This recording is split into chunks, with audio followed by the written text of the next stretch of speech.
কসবার south Calcutta ল কলেজে যখন ধর্ষণের মতো ঘটনাটা ঘটছে তখন কলেজেই উপস্থিত ছিলেন ভাইস প্রিন্সিপাল। আর+এর অন্তর তদন্তে উঠে এলেও এমনই এক চাঞ্চল্যকর তথ্য।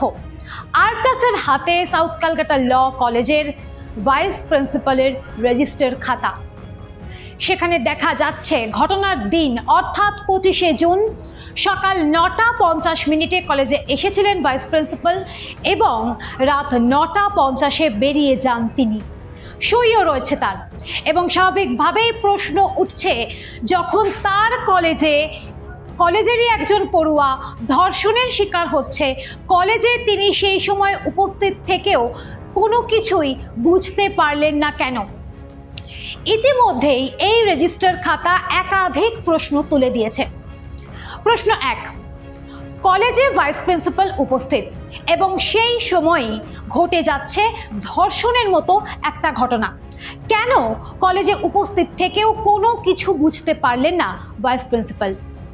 প্রশ্ন 2, 2024 সালে ভাইস প্রিন্সিপালের মারফত সাউথ ক্যালকাটা ল কলেজে দুখানা বিজ্ঞপ্তি জারি হয়েছিল, যেখানে বলা হয়েছিল যে 3:45 সময় ফাইনাল বেল পড়বে এবং 4টের মধ্যে সমস্ত পড়ুয়াকে কলেজ ক্যাম্পাস থেকে চলে যেতে হবে। কিন্তু তারপরেও মনোজিৎ, প্রমিত, জৈব, নির্যাতিতা তরুণী, তার সহপাঠী এবং আরও বেশ কয়েকজন 4টের পরেও কিভাবে কলেজে থাকতে পারলেন?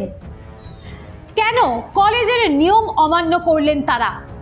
ভাইস প্রিন্সিপাল কেন এই বিষয়টাকে আটকাতে পারলেন না? প্রশ্ন 3, রাত 9:50 যখন ভাইস প্রিন্সিপাল কলেজ থেকে বেরিয়ে আসছেন, তিনি দেখলেন কলেজের যে মূল গেট সেই গেট বন্ধ এবং নিরাপত্তারক্ষী সেখানে নেই। কারণ নিরাপত্তারক্ষী তখন মনোজিৎ মিশ্র, জৈব, প্রমিতরা মিলে যে নারকীয় উল্লাসে মেতেছিল সেই উল্লাসকে ঘরের বাইরে থেকে, গার্ডরুমের বাইরে থেকে পাহারা দিচ্ছিলেন। নিরাপত্তারক্ষী কেন কলেজের দরজায় নেই সেটা নিয়ে কি কোনো প্রশ্ন করেছিলেন ভাইস প্রিন্সিপাল? একাধিক প্রশ্ন এই রেজিস্টার খাতাকে কেন্দ্র করে ইতিমধ্যেই তৈরি হয়েছে।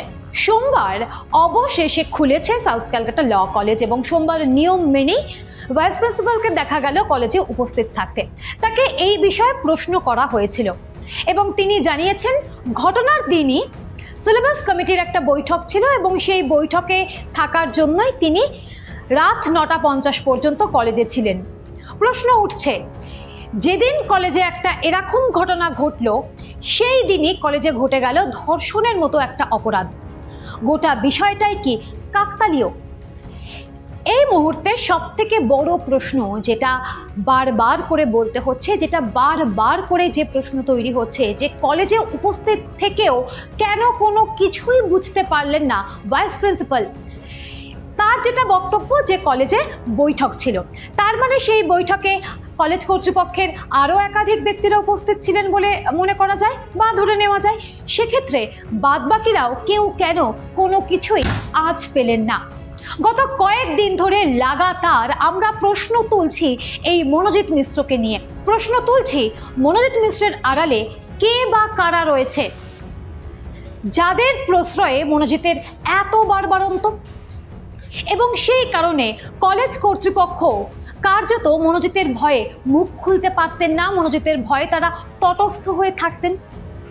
কলেজে যে এরকম একটা ঘটনা ঘটে যাচ্ছে এবং সেই সময়ে কলেজের দায়িত্ব যার উপরে অর্পণ করা সেই ভাইস প্রিন্সিপালও কেন এতগুলো দিন ধরে মনোজিতের বিরুদ্ধে কোনো রকম কোনো পদক্ষেপ নেননি, যখন একের পর এক অভিযোগ মনোজিৎ মিশ্রকে কেন্দ্র করে তৈরি হয়েছে?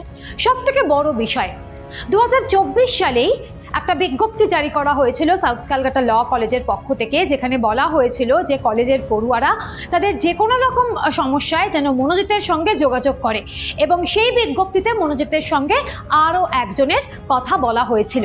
মনোজিৎ কে? মনোজিৎ তো সাউথ ক্যালকাটা ল কলেজের একজন অস্থায়ী কর্মী এবং প্রাক্তন ছাত্র। এর বেশি তো মনোজিতের সঙ্গে কলেজের সম্পর্ক আর কোনো কিছু ছিল না। তাহলে মনোজিতের সঙ্গে কেন পড়ুয়াদেরকে যোগাযোগ করতে হবে? কেন আর কাউকে সেই দায়িত্ব দেওয়া হয়নি? মনোজিতই কেন? বিশেষ করে সেই মনোজিৎ যার বিরুদ্ধে নাকি কলেজে ভাঙচুরের মতো একটা অভিযোগও তৈরি হয়ে গিয়েছিল, তারপরেও কি করে মনোজিৎ কলেজ কর্তৃপক্ষের এতটা আস্থার জায়গায় ছিল? তাহলে কি মনোজিতের পিছনে যে বা যারা রয়েছে তাদের নির্দেশেই কলেজ কর্তৃপক্ষ মনোজিৎকে কলেজের সমস্ত বিষয়ের মধ্যে রেখেছিল? এর পাশাপাশি ঘটনার ঠিক পরেই কলেজের ভাইস প্রিন্সিপাল তিনি কিন্তু বলেছিলেন, যদি এরকম ঘটনা ঘটে থাকে, অর্থাৎ কলেজের এই পড়ুয়া নির্যাতিতা তরুণী তার কন্যা সম, তিনি ধর্ষণের মতন একটা অভিযোগ করছেন, কিন্তু কলেজের ভাইস প্রিন্সিপাল সেই অভিযোগকে সম্পূর্ণভাবে বিশ্বাস করতে তাহলে পারেননি। কারণ তিনি বলছেন, যদি এরকম একটা ঘটনা ঘটে থাকে, কেন এই যদির আশ্রয় নিতে হলো তাকে? আসা যাক মনোজিতের কথায়। মনোজিতের কুকীর্তি সম্পর্কে যতই বলা হবে ততই যেন কম পড়ে যাবে। ধর্ষণের মতো একটা অভিযোগ এই মুহূর্তে মনোজিতের বিরুদ্ধে উঠেছে, কিন্তু এর আগেও একাধিকবার শ্লীলতাহানির সঙ্গে মনোজিতের নাম জড়িয়েছে। শুধুমাত্র মলেস্টেশনই নয়, এর পাশাপাশি হুমকি, তোলাবাজি, অ্যাটেম্পট টু মার্ডার, কলেজে ভাঙচুর। কোন অপরাধটা করেনি এই মনোজিৎ? তারপরেও কেন মনোজিৎকে কলেজের দায়িত্ব দেওয়া হলো? তারপরেও কেন অস্থায়ী কর্মী হিসাবে মনোজিৎকেই রাখা হলো? বিশেষ করে একজন মানুষ একই সময়ে দুটো জায়গায় কাজ করতেই বা কিভাবে পারে? একদিকে মনোজিৎ সাউথ ক্যালকাটা ল কলেজের অস্থায়ী কর্মী হিসেবে কাজ করছে, এর পাশাপাশি আদালতেও প্র্যাকটিস করছে। এটাও কি সম্ভব? নাকি এর পেছনেও রয়েছে সেই অদৃশ্য এক বা একাধিক প্রভাবশালীর সুপারিশ?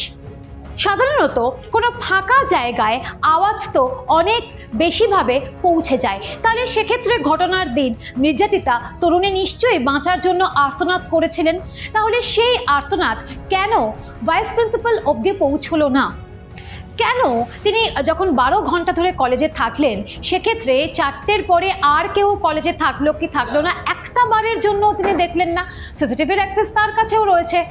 তিনি যদি দেখতেন কি হচ্ছে কলেজে, তার কাছে যদি একবারও এই বিষয়টা পৌঁছতো, তিনি যদি সেই নিজের দায়িত্বে নিজের কর্তব্যে অবিচল থাকতেন, তাহলে হয়তো এই তরুণীকে এইভাবে ধর্ষণের শিকার হতে হতো না। কিন্তু এখনো পর্যন্ত যেরকমটা জানা যাচ্ছে যে সিসিটিভি অ্যাক্সেস সেদিন ভাইস প্রিন্সিপাল করেননি। কিন্তু কেন করেননি প্রশ্ন তো উঠেই যাচ্ছে। এর পাশাপাশি মনোজিৎ সেও কিন্তু পুলিশের জেরায় জানিয়ে দিয়েছে যে তার কি প্রভাব সেটা সবাই জানতো, কিন্তু মনোজিৎ এটা বুঝতে পারেনি নির্যাতিতা তরুণী অভিযোগ জানিয়ে দেবে। অর্থাৎ কোথাও গিয়ে এই মনোজিৎ প্রত্যেকটা মেয়েকে নিজের সম্পত্তি ভেবে ফেলতো, এবং সেই কারণে সে মনে করতো যে কোনো মেয়ের সঙ্গে যখন তখন শারীরিক সম্পর্ক করা যায়, এবং কেউ যদি তাতে রাজি না হয় সেক্ষেত্রে তাকে বিভিন্নভাবে হুমকি দেওয়া যায়। এক্ষেত্রেও কিন্তু তার ব্যতিক্রম ঘটেনি। জেইব এবং প্রমিতকে মনোজিৎ কিন্তু একেবারে স্পষ্টভাবে নির্দেশ দিয়েছিল ধর্ষণের ভিডিও করে রাখার জন্য, যাতে পরবর্তীকালে লাগাতার এই তরুণীকে ব্ল্যাকমেল করা যায় এবং লাগাতার তার সঙ্গে জোর করে শারীরিক সম্পর্ক স্থাপন করে দেওয়া যায়। এই জায়গায় দাঁড়িয়ে প্রশ্ন উঠছে, কলেজ কর্তৃপক্ষের ওপরে মনোজিতের এই দাপট, সেই দাপট কলেজ কর্তৃপক্ষই বা কেন মুখ বুজে মেনে নিলেন এতগুলো দিন ধরে? একটা ঘটনা যখন ঘটলো, তারপরে এই নিরাপত্তা বৃদ্ধি বা আইডি কার্ড দেখিয়ে তারপরেই কলেজে প্রবেশ করা, বহিরাগতদের প্রবেশ আটকানো, কেন এগুলো আগে হলো না? ভাইস প্রিন্সিপাল তিনি কিচ্ছু জানতেন না? যদি তিনি নাও জেনে থাকেন, তাহলেও তো তার ব্যর্থতা, তার গাফিলতিটা স্পষ্ট হয়ে যাচ্ছে। প্রশ্ন একাধিক, হয়তো আর+এর অন্তর্তদন্তেই এই সমস্ত প্রশ্নের অধরা উত্তর খুব শীঘ্রই সামনে চলে আসবে।